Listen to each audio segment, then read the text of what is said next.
கொண்டிருக்கிறது. சீர்காழி ஸ்டேஷன் पर आपका स्वागत है.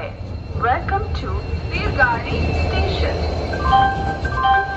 பயணிகளின் கனிவான கவனத்திற்கு வண்டி எண் 060669 சென்னை எழும்பூர் திருநெல்வேலி விரைவு வண்டி.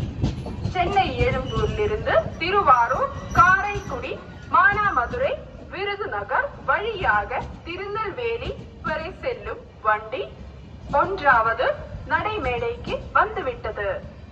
यात्रियों कृपया ध्यान दें, गाड़ी संख्या 0606 चेन्नई एलुम्बूर से तिरुवारूर, काराईकुड़ी, मानामदुरै, विरुधुनगर से होकर तिरुनेलवेली तक जाने वाली चेन्नई एलुम्बूर तिरुनेलवेली एक्सप्रेस प्लेटफॉर्म क्रमांक 1 पर आ चुकी है. For the kind attention of passengers, train number 06069 Chennai Ezhumbur Express from Chennai Ezhumbur to Tirunelveli via Tiruvarur, Karaikudi, Manamadu.